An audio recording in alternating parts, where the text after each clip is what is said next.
c'est un des rares moments où tous ensemble, nous sommes ici réunis pour parler de nous-mêmes. Parce que le règlement intérieur, c'est notre vie commune. Comment nous allons fonctionner, comment nous allons nous comporter, comment nous nous organisons, comment nous débattons et comment nous sommes sanctionnés quand nous sommes coupables de faute. Voilà pourquoi cet exercice est un exercice important. Et voilà pourquoi, quand on l'engage, on demande à ce que l'Assemblée nationale, dans toutes ses composantes, c'est-à-dire la majorité, l'opposition parlementaire, les non-inscrits, que tous se mettent ensemble et essayent de porter un texte qui est le socle de leur vie en commun. Et à cette étape de mon propos, je voudrais remercier tous les collègues parlementaires.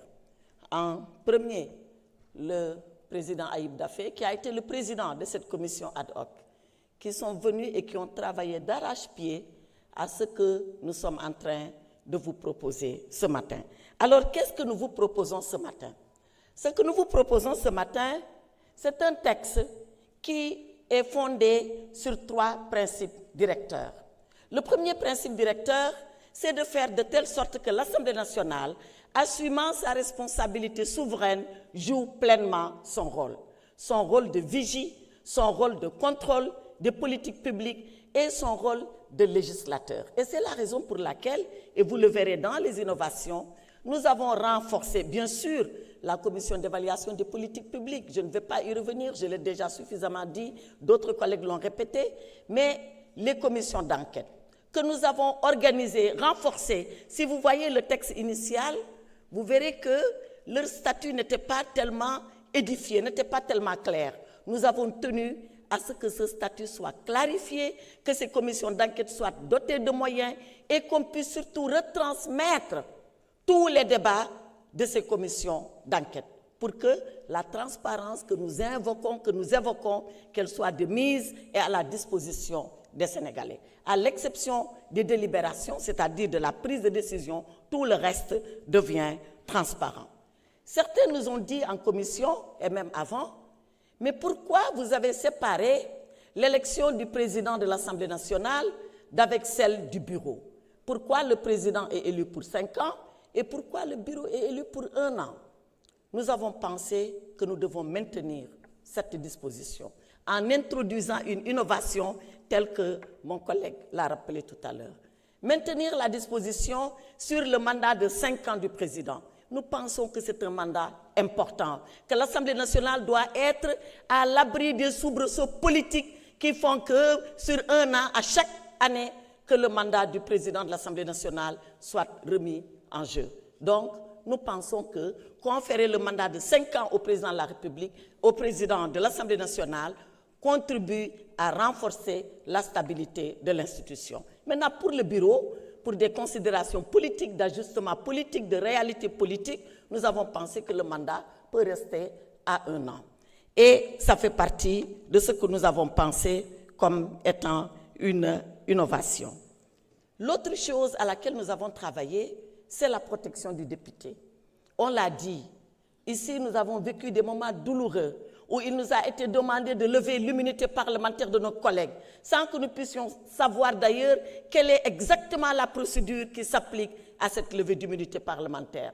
Nous y avons travaillé et nous avons donné des indications de procédure pour la levée de l'immunité parlementaire. Lorsqu'un collègue est condamné, nous l'avons dit, souvent on dit il est condamné, il perd son mandat. Et s'il est condamné à une amende, c'est une condamnation, doit-il perdre le mandat pour une amende?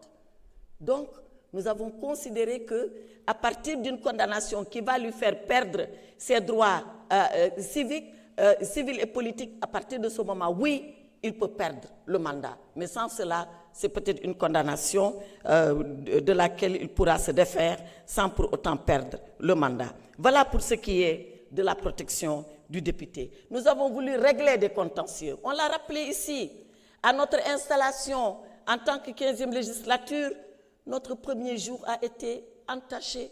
Il a même été assombri parce que nous avons ici des débats On doit le dire qu'ils ne nous ont pas honorés sur la composition du bureau. Et nous, opposition, on a été privés d'un poste de vice-président sur une interprétation de texte. Nous avons pensé qu'il était temps de dépasser ces contentieux qui sont des contentieux insolubles et que nous pouvons nous mettre d'accord sur des principes que tout le monde va respecter, en tout cas qui vont s'appliquer pour éviter ces contentieux et combler ces vides. Bien évidemment, Monsieur le Président, qu'il y a des questions en suspens. On n'a pas tout réglé, parce qu'on a beau être un comité technique, on est des politiques et nous avons eu des divergences de politique sur le nombre de députés qu'il faut pour former un groupe parlementaire. On n'a pas été d'accord. J'avais proposé personnellement qu'on puisse rabaisser le seuil et bien évidemment, la majorité est pour le maintien de ce seuil. Et j'ai prié que cette majorité devienne rapidement une opposition pour qu'elle soit rappelée à cette réalité. Et sur la Haute Cour de justice, nous n'avons pas pu, parce que nous avions un plafond au-dessus de notre tête, c'est la Constitution. Mais Monsieur le Président, tout le monde sait que la Haute Cour de justice, elle doit être réformée. Et j'entends certains dire, oui, vous étiez là, pourquoi vous ne l'avez pas fait? Est-ce que c'est un argument, cela? Ce n'est pas un argument. Ce n'est pas un argument qui tient la route. Et on a beau avoir été là, on n'a pas mis en branle la Haute Cour de justice pour des raisons que nous savions. Et aujourd'hui, il est temps de revenir à cela. Pour finir, Monsieur le Président, mes chers collègues, l'exercice consistait à vous proposer une réforme. Mais ce n'est pas la finalité. La réforme, c'est bien. C'est l'application qui est mieux. Il faut que ce règlement intérieur, nous prenions l'engagement de l'appliquer. Et pour l'appliquer, Monsieur le Président, on dit toujours que le Président de la République est le gardien de la Constitution. Vous, Monsieur le Président, vous êtes le gardien du règlement intérieur. Seul le règlement intérieur vous met là où vous êtes et vous indique de nous dire, nous, ce que nous devons être et comment nous devons l'être. Donc, soyez le gardien du règlement intérieur. Soyez le gardien, certes, intransigeant du règlement intérieur, mais soyez aussi parfois le gardien bienveillant quand vous pensez que cela vous pouvez le faire. Mais soyez surtout le gardien équidistant du règlement intérieur. Et le gardien équidistant, c'est de considérer que dans cet hémicycle, majorité, opposition comme non inscrits ont les mêmes devoirs, qu'ils ont les mêmes droits. Nous vous faisons confiance, mais nous resterons vigilants. Je vous remercie. Merci. Je pense que vous pourrez assister que je le suis déjà et je le serai, Inch'Allah. Honorable Aïb Dafé.